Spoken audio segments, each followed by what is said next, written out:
Gracias y buenas tardes otra vez a ustedes. Gracias, Sebas, y a la familia, Credimás, a la agencia, por permitir este espacio y estas conversaciones que yo creo que son, aunque parezca para algunos, casi todos dirán que vamos a hablar de política o que vamos a hacer, qué pereza, que el Congreso. La idea no es hacer primero una discusión o un debate de esos canzones del Congreso, ni más faltaba. Segundo, es tratar de aproximar un poquito en el día a día y cómo nos afectaría a nosotros eventualmente todo eso que uno ve, esa carga diaria de información cuando hablan que si la reforma a la salud, que se hundió, que no se hundió, y uno al final del día con su familia se pregunta, pero ¿será que eso sí me afecta a mí? ¿Será que eso sí se necesita? ¿O será que si eso lo pasa a mí me beneficia? O al final del día, ¿quién tiene la verdad sobre cada uno de estos temas? Y por supuesto también hay otras dos reformas, muchas más, en las que han metido al país en una tremenda discusión. Una de esas que tiene que ver esencialmente con la relación empleador-trabajador. Y es que al país, vamos a llegar ahí rápidamente, ese es el segundo tema que vamos a tocar, lo han ido metiendo en una especie de rabia entre el que produce o el que genera un empleo y el trabajador, que tiene el derecho legítimo, por supuesto, a decir yo quiero estar mejor, y nosotros no estamos en contra de eso, pero hay que caminar en el sentido de encontrar una especie de equilibrio. Si yo abuso excesivamente del generador de empleo, pues esos derechos se pueden quedar tallados en piedra, pero no hay cómo materializarlos porque no hay empresa. Entonces pare de contar. Y nosotros lo que estamos diciendo es caminemos en el sentido que uno y otro vayan bien para que este país se pueda sostener, porque de lo contrario, pues sencillamente ahorita, más que el testimonio mío, vamos también a entender por parte de Sebastián, familia, que son el reflejo en carne propia de lo que es emprender, salir adelante, y cómo salir también con las posibilidades de generar empleo a ustedes y a tantas otras personas que han pasado por acá y las que van a pasar. Finalmente ahí tocamos rápidamente un tema pensional, no nos vamos a quedar mucho en eso. Les voy a contar en qué consiste, cuál es la discusión y qué es lo que está pasando. En términos generales, y para yo no aburrirlos ni hacer de esto una cosa tediosa, y más bien si queda un espaciecito, tener alguna pregunta de ustedes de inquietud, y si yo la sé resolver, lo hacemos. Empecemos por lo que es la reforma a la salud. Hoy, creo que hoy, está cumpliendo 30 años la llamada Ley 100, que a muchos en el ambiente político les dicen, la Ley 100 acabó todo el mundo, por la Ley 100 se ha muerto no sé quién, la Ley 100 no me deja, la Ley 100 lo uno, lo otro. No vamos a venir a decir que el instrumento que está ahí dispuesto en una ley de la República desde el año 93 ha sido la salvación de todos los problemas en Colombia, pero sí ha resuelto muchos. ¿Y cuál es la única manera de entender y comprender eso? Hacer una comparación de lo que era el anterior sistema, la Ley 100 del 93, que en materia de salud es, yo veo caras demasiado jóvenes, era lo que los mayores de ustedes les pueden contar, lo que era el viejo Seguro Social, y es que a usted lo atendían solamente en disposición de clínica y hospitales en los términos que tuviera cómo pagar. Si usted no tenía cómo pagar, lo que hoy se conoce como el CISBEN o lo que hoy se conoce como el régimen subsidiado, por allá en esas épocas era un sistema que se llamaba beneficencia, casi que al que le tocaba y podía. Y la Ley 100 dispuso que aquí había que empezar a encontrar una igualdad entre el que podía pagar, que es el régimen contributivo, o el que trabaja. Yo estoy trabajando, ya tengo seguridad, sí, eso se llama régimen contributivo, porque la empresa a usted le contribuye para pagar su salud. Y si usted no está trabajando, usted dice, yo me tengo que ir a afiliar a lo que comúnmente llaman el CISBEN, que realmente es el régimen subsidiado, y es decir, que esos que pagan, o el Estado de su bolsillo dice, pues yo tengo que contribuir para que estas personas no queden a lo que llamaban beneficencia, sino que lo tienen que atender en los términos y formas como también atienden al que paga el régimen contributivo. ¿Eso es del todo exacto? No lo es, pero ha avanzado mucho. Y si nosotros tuviéramos aquí de todas esas gráficas con las que uno se puede concretar, identificaría cómo ha disminuido, por ejemplo, la mortalidad materna en los términos desde la entrada en vigencia de esos sistemas, cómo, por ejemplo, las enfermedades o las atenciones han tenido una mejor oportunidad, como también, por ejemplo, hemos encontrado fallas en esos sistemas. Aquí hay unas EPS que no funcionan, magnífico. Esas EPS se tienen que ir. Que hay una EPS corrupta que no está haciendo la tarea como la tiene que hacer, el problema no es del sistema como está concebido. Esa EPS se tiene que ir. Que había 20 EPS que no funcionaban, que no atendían a la gente, hay que sacarlas, muchachos. Pero para venir a la fecha actual, ¿con qué nos encontramos? Viene el gobierno, no vamos a entrar en discusiones ideológicas, pero viene el gobierno y dice, ¿sabe qué? Todo esto no ha funcionado. Y aquí lo que vamos a hacer es un borrón y cuenta nueva. Primero, se eliminan las EPS, todas se van. La primera pregunta, ¿y quién va a responder por el aseguramiento de Sebastián? No, las vamos a convertir en una figura que se llama gestoras de vida y salud, pero la plata la manejo yo. Es que en este momento la maneja la EPS, en parte, no toda, y vigilada por la superintendencia. Pero si la va a concentrar toda el Estado, va a administrar la salud de 50 millones de personas. Lo que no tiene la capacidad de hacer, primero, segundo riesgo, le van a entregar grandes facultades a las secretarías de salud de los departamentos y de los municipios. En conclusión, lo que hace una EPS o una empresa de estas cuando usted va y le dice, no, es que no hay cama, yo la busco, y en la red hacen una ubicación y dicen, la clínica León 13 hay cama, un poco como eso, se llama gestión en el riesgo de la salud. Ahorita entonces, ¿quién tendría que ser? El secretario de gobierno, el secretario de salud de un municipio. Pues piensen en Medellín, puede que tenga alguna capacidad institucional de información, pero no hagamos este ejemplo con Medellín. Piensen con este ejemplo en el municipio de Abriaquí, de Titiribí, de Barbosa, de Yolombó.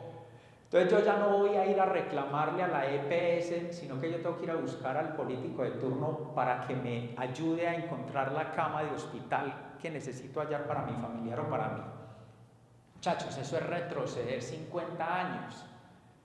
Nosotros no estamos negando los problemas que tenga el sistema actual, especialmente en el financiamiento, pero no podemos retroceder en esa medida.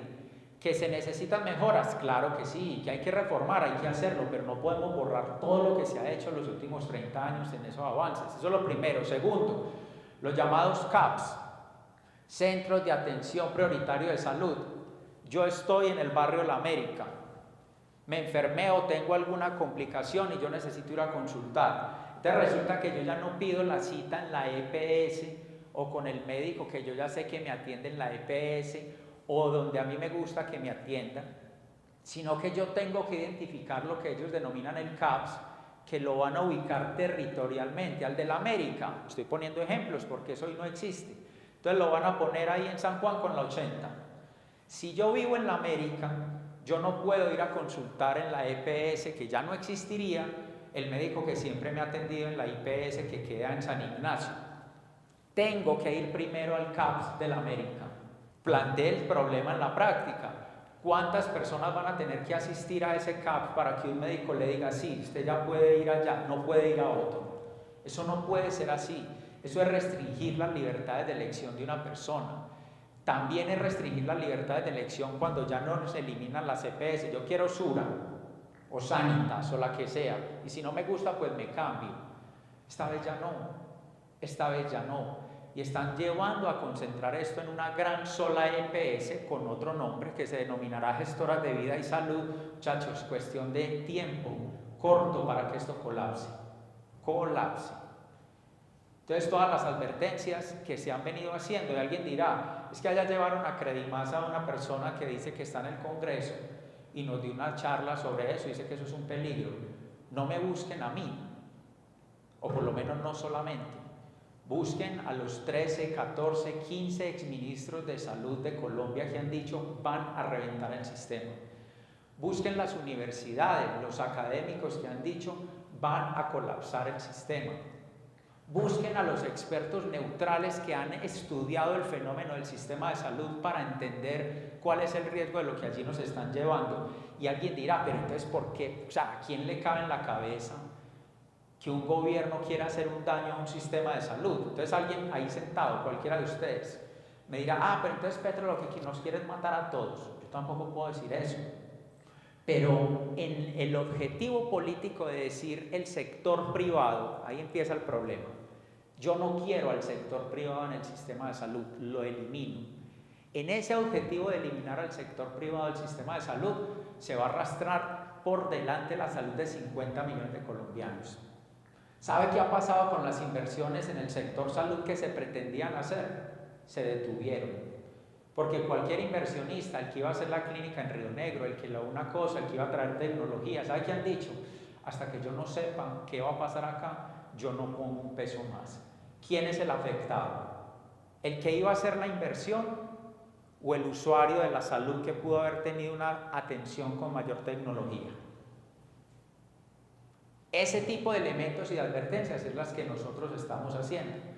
Entonces dirán, ¿y cuál es la conclusión? ¿Y qué hacemos entonces de acá? Simplemente les queremos dar unos elementos para que cuando ustedes escuchen en la radio, en la televisión, en las redes, en Facebook, no sé dónde, que el debate de la reforma a la salud, que qué pasó, que si se hundió, que si se no, tengan claro por qué se trata esa discusión. Esto no es de unos privados que entonces se quieren enriquecer y quieren matar y viven de la salud de los colombianos versus unos usuarios al que simplemente un gobierno los quiere proteger porque están a merced del sector privado en Colombia. Eso no es así. Aquí no estamos diciendo que ni el sistema actual es perfecto, pero tampoco podemos permitir que el planteamiento en el que llevan año y medio en el gobierno y llevamos en el Congreso, pues tenga la capacidad de confundir la opinión del pueblo colombiano en ese sentido. Nadie puede pararse acá a tratar de hacer una defensa de algo que no funcione. Más cuando pues quien les habla y todos los que hemos estado aquí hemos tenido situaciones en nuestras familias difíciles en materia de salud. Todo el mundo aquí queremos que cada uno de nosotros o nuestros familiares puedan tener la mejor salud oportuna, de la mejor calidad, de la mejor manera y de la forma más rápida. Eso no es así. En ese sentido estamos todos. Entonces queríamos era darle en materia de salud algunos elementos de lo que pensamos. Alguien dirá, Arna, pero es que las citas se demoran mucho, muchachos. Yo también me tuve que poner a identificar qué era lo que estaba pasando. Y encontramos comparaciones que en el sistema, por ejemplo, de salud de Inglaterra, las citas se demoran con un especialista igual o más que en Colombia. Estoy hablando de un país del primer mundo. Y empezamos a encontrar otros países donde el gasto de bolsillo de la persona, en países como Chile, otros países con mayor capacidad económica, es más alto lo que la persona y la familia se tiene que sacar del bolsillo para la atención que lo que pasa en Colombia. Y alguno de los que ustedes conozcan, yo sé que a alguno de ustedes los tocó, o un familiar, o un amigo, un tal, ninguna de las personas que tuvo que haber sido hospitalizadas por COVID en una UCI de esas características tuvo que vender la casa o el carro, o les pueda estar diciendo a ustedes hoy, es que estoy pagando la deuda de mi hospitalización del COVID, o alguien los conoce. Pregunten en Estados Unidos qué está pasando. Familias enteras hoy en la quiebra, producto de contribuir y tener que pagar la atención. Entonces, no estamos diciendo que estamos mejor que Estados Unidos ni que Inglaterra, pero hay características del sistema actual que nosotros tenemos que proteger. Y lo que haya que cambiar, y lo que haya que mejorar, y lo que haya que reconocer como un fracaso, que se reconozca, pero defendamos lo que tenemos bueno, corrijamos lo malo. Eso en resumen en materia de salud. Y les quiero hablar muy rápidamente, porque además yo sé que no es temprano y el cerebro y la disposición y la atención no está plena a esta hora, pero es algo que los toca a ustedes puntualmente, a todos nosotros. El régimen laboral, segunda reforma, reforma laboral que propone el gobierno. Dice, es que aquí todos los derechos son para el empresario, que en los términos como la ministra y el gobierno se ha referido al empresario es la persona que está aquí sentada. Dice, es una clase empresarial tacaña, es una clase empresarial opresora, es una clase empresarial que ellos tienen un adjetivo con el que califican permanentemente y dicen ellos que ya me regresará la palabra, de opresión, de tacaños y de otros piropos más, tratan a cada uno de los generadores de empleo. Muchachos, primer dato, El 90% de los empleos formales en el país, empleos como los que ustedes tienen, el 90% lo generan las pequeñas y las medianas empresas en el país. No es Sarmiento Angulo, no es no sé quién, no es no sé cuál. Es la empresa que tiene 5, 10, 15, 20, 25 trabajadores, 30, 50 trabajadores. Ahí está la concentración del empleo formal en Colombia. Es ahí donde tenemos que cuidarnos. Segundo elemento, ¿de dónde venimos nosotros? Venimos, la realidad del país, y la entenderán cada uno de ustedes, y especialmente quienes saben o hacen una inversión o apuestan por una inversión. Venimos de una pandemia donde se perdieron muchos empleos, donde muchas empresas tuvieron que hacer esfuerzos para preservar y no despedir, muchos de manera remota, otros, muchas cosas pasaron. Y venimos al gobierno actual o al momento económico actual, y entonces después de una medida que hay que decirlo de parte nuestra en el Congreso pasado, se logra incorporar, y es la reducción de la jornada laboral en Colombia. Eso es un avance social para el trabajador, pasando de 48 horas a 42 de manera gradual con el mismo salario. Ustedes en 3 o 4 años, Sebastián, me da pena decirles esta noticia aquí, mala para usted, bueno para ellos, van a pasar de 48 a 42 horas. ¿Por qué al gobierno no le interesa reconocer eso públicamente? Si eso sí de verdad es un avance. A usted no le van a rebajar el salario, usted va a trabajar menos horas. Y usted no va a poder invertir o en transporte, o en su familia, o en estudio. Cada uno de ustedes, de puertas hacia allá, sabrá cómo invierte su tiempo.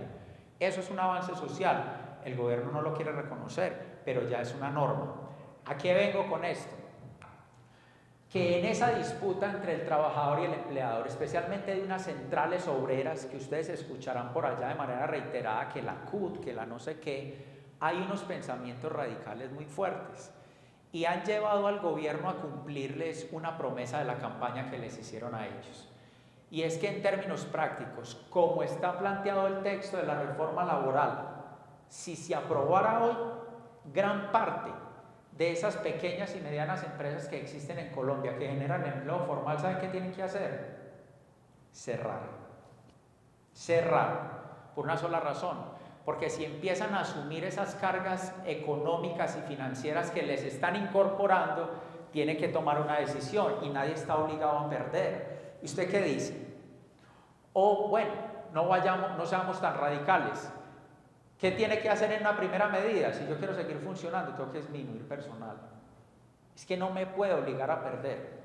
Y si yo antes me gastaba 100 y ahora me voy a gastar 220, ¿qué hago, muchachos? Si no ingresa más plata. La primera opción que van a terminar teniendo, disminuyo. La segunda, llevándolos a la informalidad. Antes yo le pagaba todas las prestaciones sociales, ahora si quiere venir, eso es un riesgo.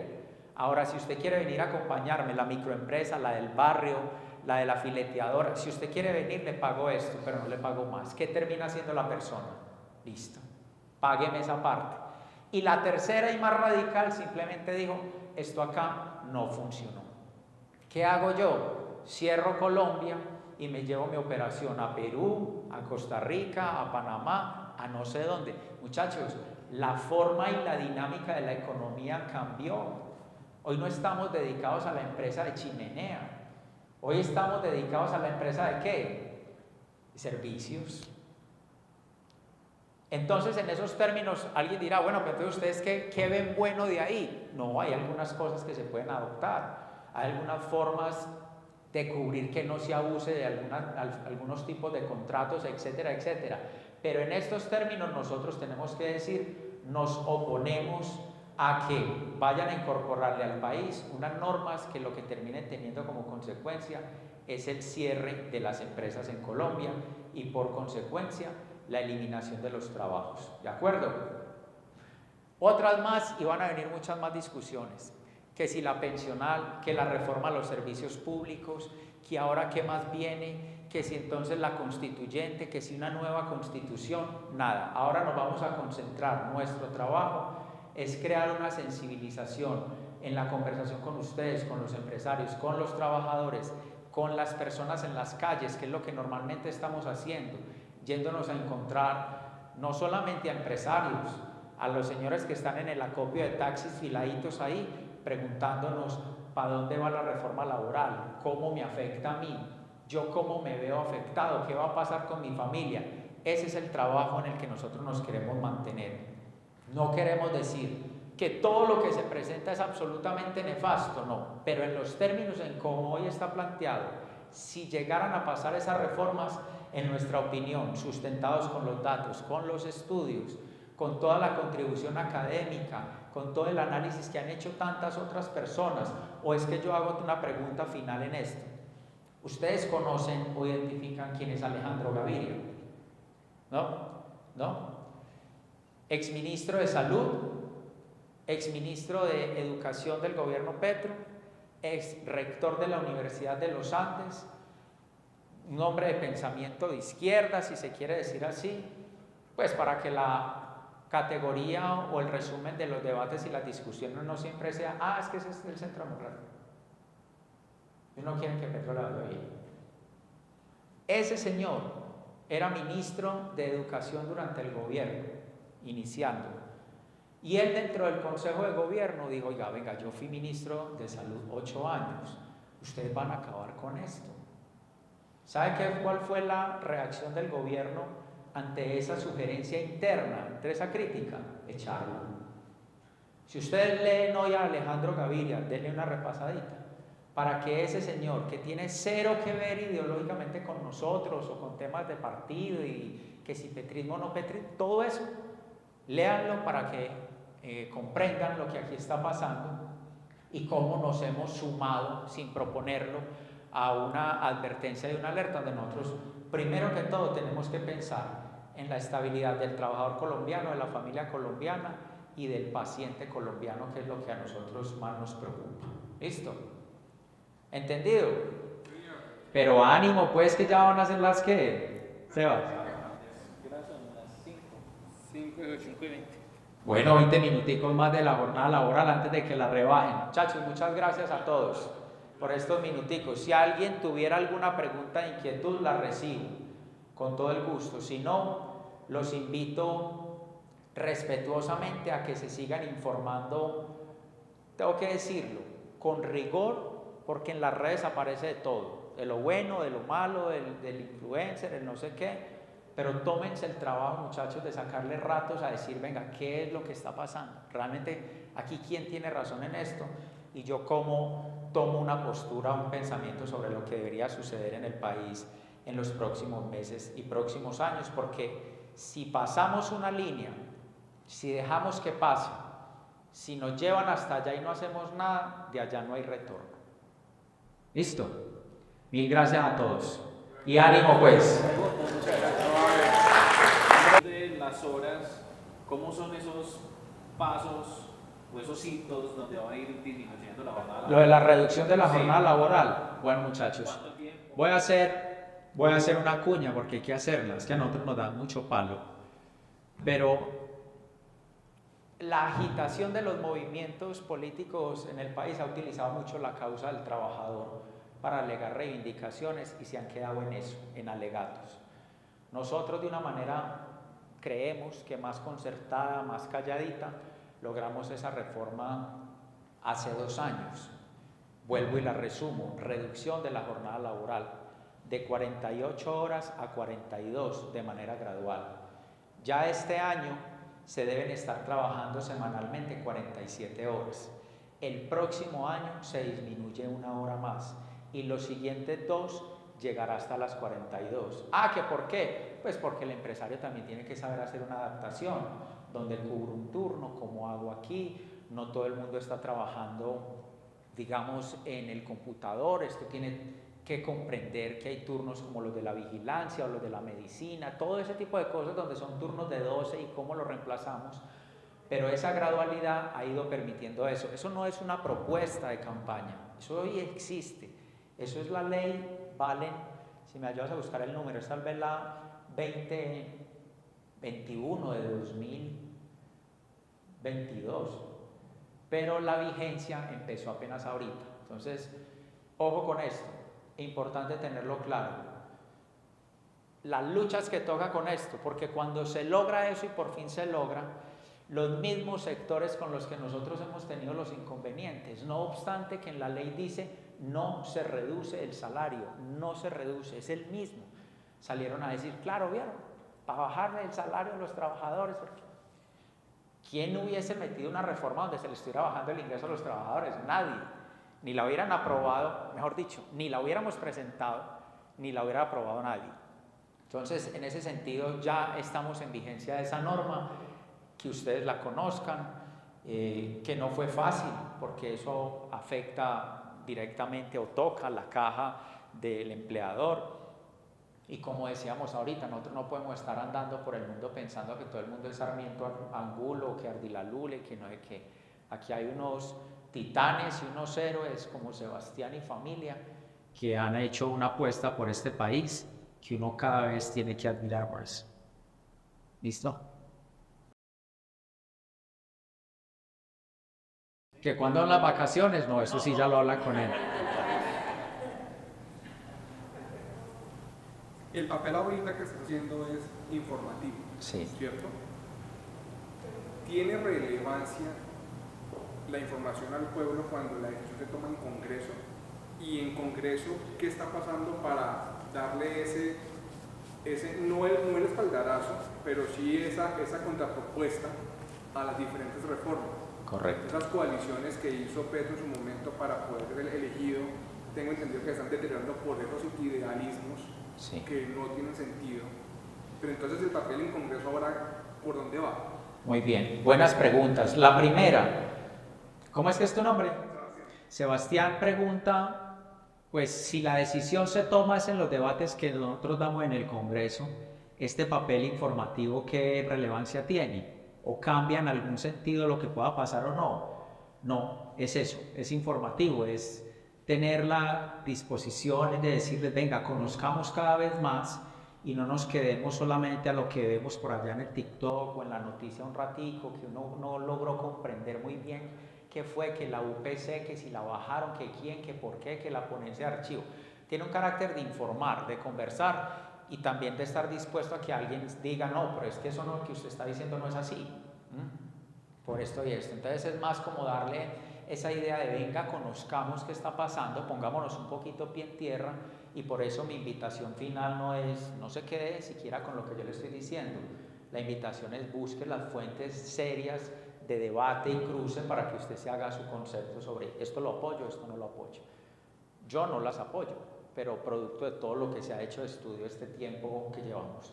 Eso es lo primero. Lo segundo, ¿cuál es la realidad del Congreso hoy? Los proyectos o un proyecto para que sea ley necesita aprobarse en 4 debates, 2 en la Cámara y 2 en el Senado. La reforma a la salud y los proyectos de ley en general tienen unos tiempos, eso no pueden ser unas discusiones eternas. Puntualmente la reforma a la salud tiene tiempo hasta el 20 de junio de aprobarse. Se aprobó en la Cámara el año anterior 2 debates, yo estaba ahí, yo voté no, pero las mayorías dijeron que sí. ¿Qué sigue ahí? Pasa al Senado. Ustedes habrán escuchado por ahí todo el tiempo, se hundió la reforma a la salud, se hundió la reforma a la salud.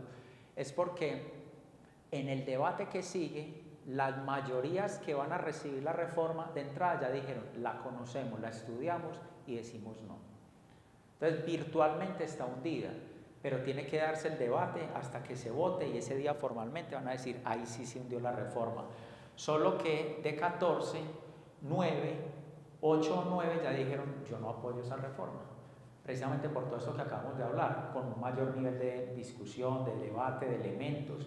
Uno de los elementos es simple, gobierno, díganos cuánto cuesta eso. Eso que ustedes están diciendo, que los CAPS, que lo uno, que yo voy a poner lo otro, que voy a mandar unos equipos no sé a dónde, que va, ¿cuánto? La estimación es de 100 billones en los próximos 10 años. Esos son 10 billones de pesos al año. La pregunta es, ¿dónde están?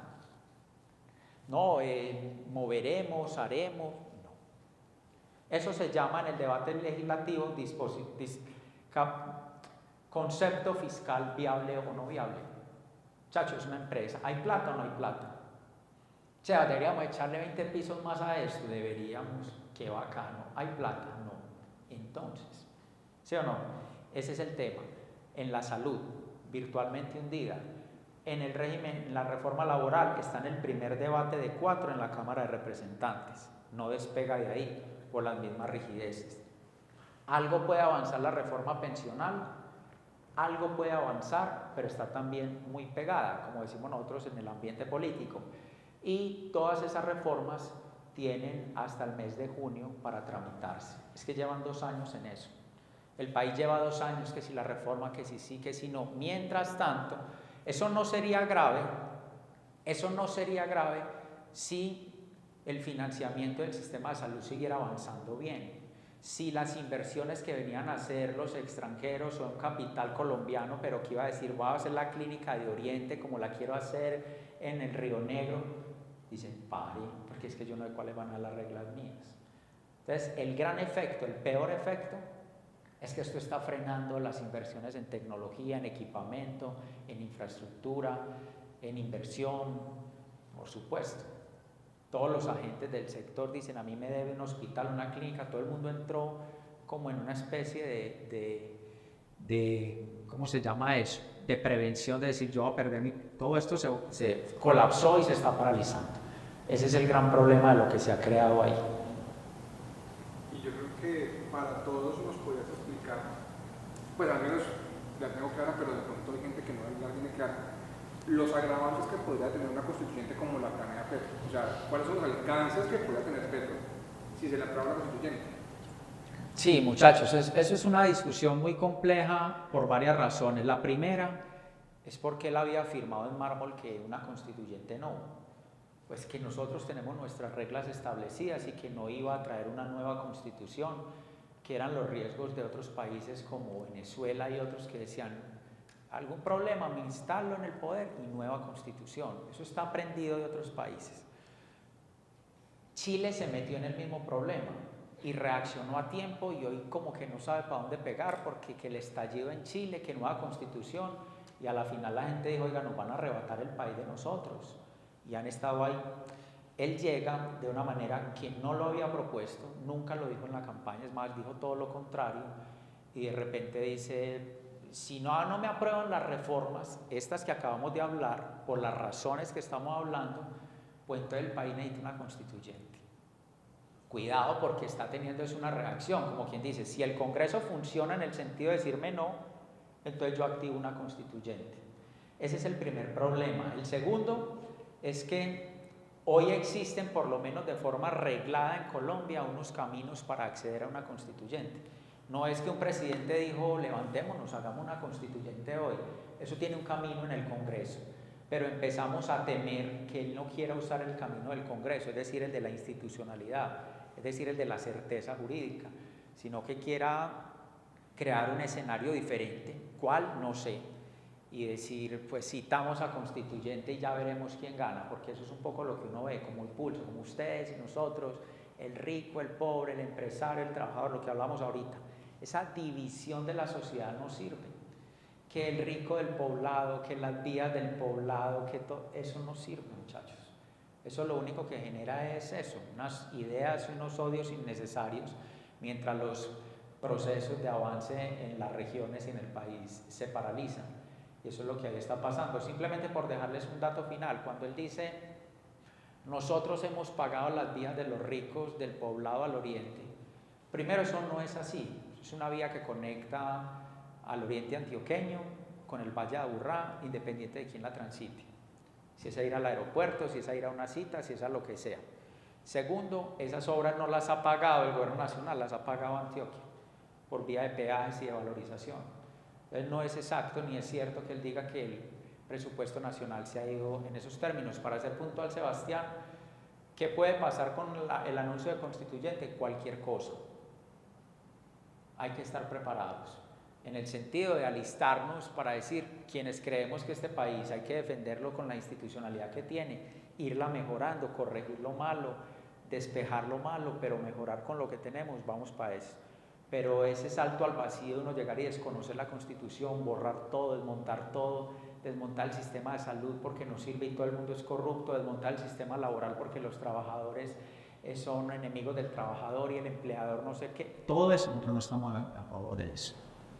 Listo.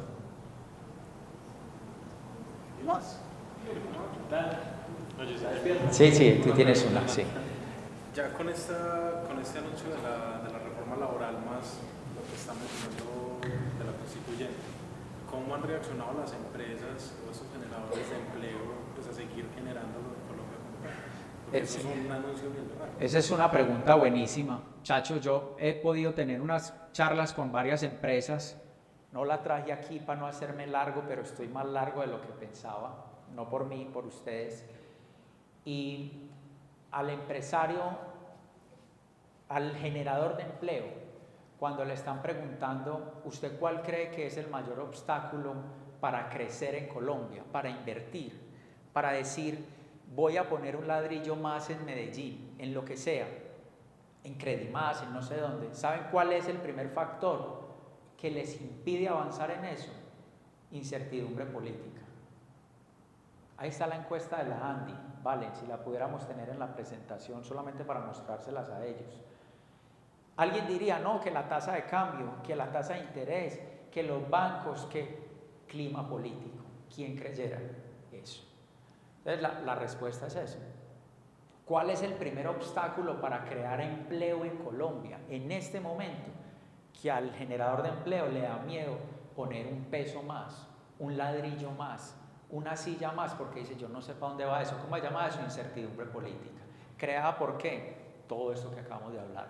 Que la reforma uno, que la otra, que mañana salgo y ataco tal empresario, tal sector, que cree una constituyente. Entonces, si usted es una persona que va a poner, que usted está en el exterior y va a poner 1.000 pesos, usted mira el mapa de estos países y dice, no, ¿yo dónde los pongo? ¿En Colombia, en Perú o en Panamá? Ahí está. La respuesta de eso es inmediata. A mí una vez un amigo me dijo, no hay nada más cobarde que $1, en el sentido de decir, el que va a invertir mide riesgos, yo no voy a perder mi plata. E inversión, muchachos, se traduce en empleos. Es que eso es elemental. Para eso no hay que ir a Harvard, mejor dicho. Entonces, la respuesta a tu pregunta es cómo está reaccionando el pueblo colombiano, el empresariado. Arrojen la cifra. Revisen el último crecimiento económico del país. Pasamos de 7% a 0.3%. Eso no es jugando. Se cae construcción, se cae venta de vehículos, construcción jalona 23 sectores de la economía. Y entonces si la construcción se frena, se frenó el hierro, el cemento, la mano de obra, el uno, el otro. Está en una cadena. Y han ido presionando al país en el sentido que el empresariado resiste, dice aguantemos, aquí estamos, vamos a resistir, esto lo podemos hacer, pero hay otros que no, hay otros que no. Entonces, muchachos, aquí lo que queremos hacer es un aporte, si se quiere decir así, a que el país camine por donde debe caminar, para que los que verdaderamente sostienen esto, que son ustedes, los generadores de empleo, los trabajadores, puedan tener la tranquilidad de hacer las cosas como corresponde. ¿Listo? Muchas gracias.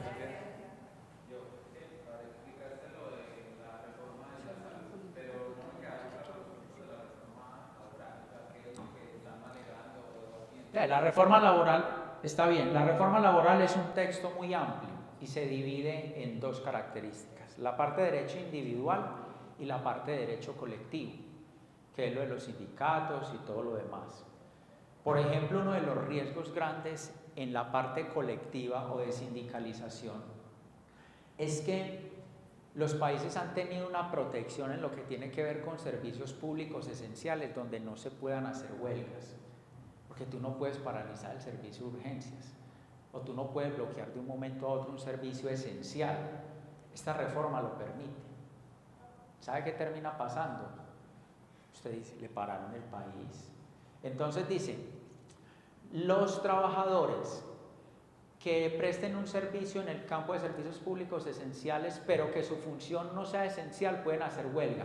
¿Cuál es la función no esencial en urgencias? Uno diría, no, pues el médico, ¿sí o no? El médico es esencial. ¿Y la enfermera es esencial o no? ¿Quién dijo sí? ¿Y quién dijo no? ¿Ves? Entonces, no, aprobemos eso porque eso es para los trabajadores. No, esperen, muchachos. Si ustedes se llevan el país por delante de esa forma, frene. Eso es, por ejemplo, uno de los temas de derecho colectivo. 2, los sindicatos. Una cosa que en mi opinión es mortal para la generación de empleo. Entonces, sindicatos por sector. Por sector. Vamos a poner un ejemplo. No creí más, no otro. Por favor. Bavaria. El sindicato de Bavaria dice, vamos a salir a huelga, a paro. Declaramos cese. Y aunque al frente haya otra cervecería que no tiene esos problemas que están teniendo en Bavaria, por solidaridad, dicen, si los de Bavaria salieron, nosotros que somos del sector, también vamos para paro. Pero ¿cómo así si a ustedes están pagando todo? No importa, la ley me lo permite. Muchachos, nosotros creemos que eso no está bien.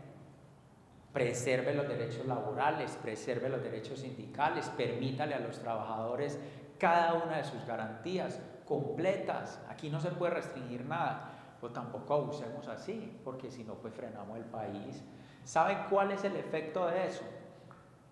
Si se llegara a aprobar, ustedes dicen, gran triunfo para los trabajadores en Colombia. ¡Qué orgullo! ¡Qué triunfazo!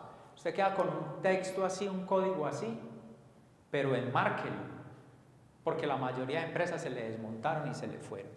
Usted nadie lo puede obligar a eso. Cierro, con los términos, los tiempos, los permisos, las formas, pues yo cierro. Pero es que ¿de dónde nació que el ánimo de lucro está mal? Entonces aquí quieren obligar a las personas a trabajar a pérdida. A ver, ¿qué casa de familia puede funcionar? ¿O cómo funciona una casa de familia que gasta más de lo que puede ingresar? Es lo mismo, una empresa no lo puede sostener. Y muchos, es un texto amplísimo. Hay otros temas que se pueden discutir, que los recargos nocturnos, que no quieren que sean desde las 9 de la noche y no desde las 7. Vamos a dar la discusión, a ver si somos competitivos, si no, listo, traigan el recargo nocturno a partir de las 7. Puede que eso se dé, es una discusión, entendiendo que ya vienen otras cargas, ¿no? Pero se pueden dar. Entonces yo por eso digo, hay unos elementos que uno puede discutir. Hay otros que si se aprueban, acaban la empresa que sea. Grande, pequeña o mediana, la que sea. Pero además algo adicional, en lo que hemos insistido mucho. Hoy hay mucho joven que quiere emprender. Yo soy emprendedor y yo quiero emprender, yo tal cosa. Muchachos, emprender con una reforma de esas aprobada es absolutamente imposible. Eso no lo logra. No es capaz. Usted dice, yo para emprender necesito 2 personas, 3. 3 amigos los tengo que contratar. Usted arrancando no es capaz, porque es que aquí no es solamente el tema laboral. Háblenme ustedes del tema fiscal, el impuesto local, el impuesto nacional, lo uno, el parafiscal, el otro. Un tema adicional, y con este cierro lo de reforma laboral. ¿Alguien se ha formado en el SENA de los que está acá? Muy bien. Contrato de aprendizaje. Hoy el contrato de aprendizaje, corríjanme, le permite al aprendiz el 70% del salario mínimo porque está en la formación, en el aprendizaje. Y eso es un incentivo para que la empresa lo enganche, lo traiga y lo ponga. Hoy lo que están diciendo es, eso puede sonar muy bueno, pero están diciendo, si usted me va a contratar un aprendiz, le tiene que pagar como si fuera un trabajador formal, el salario mínimo todo completo. ¿Qué dice el aprendiz? ¡Ey, bacano! ¿Sí o no? Pues ¿por qué no? Pero ¿sabe qué pasa con el aprendiz? Que nadie lo vuelve a mirar. Porque si yo soy el generador del empleo y aquí tengo un trabajador que ya está formado con una experiencia y yo aquí tengo el aprendiz y les tengo que pagar lo mismo, adivine a quién escojo. El que ya tiene experiencia. Mata el contrato de aprendizaje. Entonces cuando uno ve los que movilizan esa idea dicen, es que Uribe, muchachos, ¿Uribe qué? Esa no es la discusión. Pensemos qué es lo lógico acá. Claro que queremos que las personas estén mejor, pero si usted los pone así en la práctica a pagarle al aprendiz para lo que todavía no está formado, pero se puede enganchar, pues ¿qué es más eficaz? ¿Sí o no? Entonces, cosas como esas es las que nosotros decimos, no destruyan lo que hoy funciona. Dele otra garantía al aprendiz, permítale otra ventaja, pero no los ponga a competir en salario, porque aquí tenés un trabajador experimentado o con conocimiento, aquí tenés a alguien que está en formación, te van a arrinconar completamente, completamente. ¿Listo? Bueno, ahora sí, muchas gracias. Dios les pague, gracias a todos. O sea, muchas gracias.